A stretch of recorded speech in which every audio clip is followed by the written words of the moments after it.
Dog and Pony Show has just said so long to our friends in Montana. And now we're on our way with our crew, cameras, and colossal curiosity. We'll be meeting more fascinating people who are living their lives by following their hearts. Hey, I'm Kathy, and the Dog and Pony Show has just galloped into North Dakota, across endless stretches of asphalt blacktop called the Enchanted Highway. It's an awesome view of Great Plains, stretches flat as a pancake with nothing as far as the eye can see. Well, except maybe for a giant 40-foot pheasant family. And what's this? A tin family? Look at those huge grasshoppers. Hey, come along. I think we may have found our story. I didn't have the concept that these are going to be big like they are.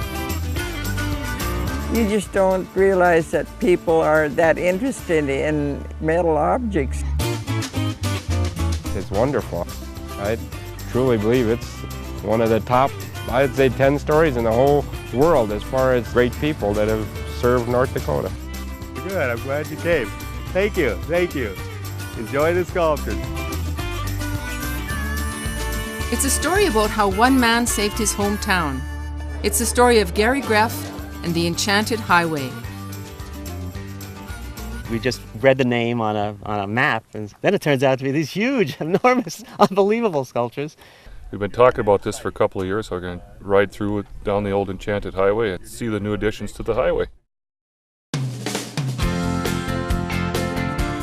And what is the Enchanted Highway?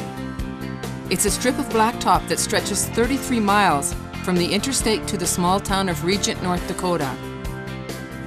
It's proof that one person's dream and passion can make a difference. I started with the Enchanted Highway with the idea of trying to figure out a way to help keep Regent alive. Regent is a farming town of 200. And when the railroad left, it lost its connection to the outside world. So Gary decided to build enormous sculptures to draw people into his dwindling hometown. His dream is to have a sculpture every 3 miles, and the Enchanted Highway is the canvas for his wonderful artwork.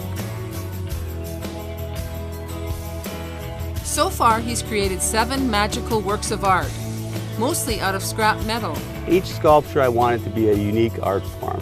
I wanted each one to stand out in its own way. So whether it's made out of tanks, the next one won't be made out of tanks. The next one's made out of screening. But the sculptures couldn't be normal-sized sculptures because nobody's going to stop for normal. But they will stop for the world's largest. So they're like the fishermen. When I hook you, I reel you in.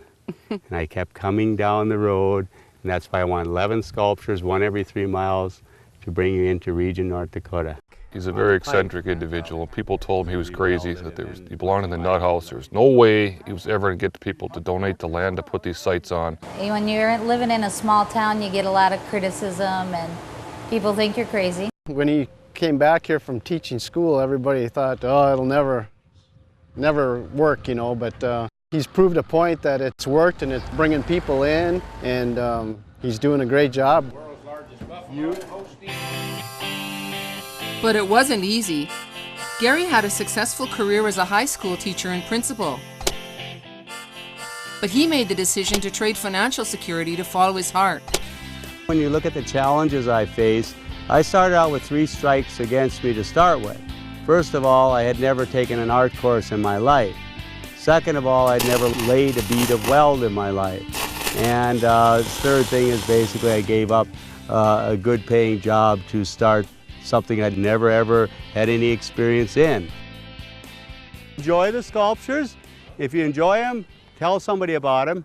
If you don't enjoy them, don't tell anybody. Sure you will tell them? I know, you'll enjoy them. Well, good, I'm glad you came. We spent several days with Gary and his family. He's a soft-spoken, kind-hearted, and gentle soul, but with an amazing drive and passion when it comes to his dream. My philosophy about life is go for the gusto. You only go around once in life, so take your dream and go with it. Don't die and let the dream die with you. The pinnacle of his achievements so far? The largest metal sculpture in the world. A flock of geese that are over 95 feet tall, 150 feet long, and weighing over 60 tons.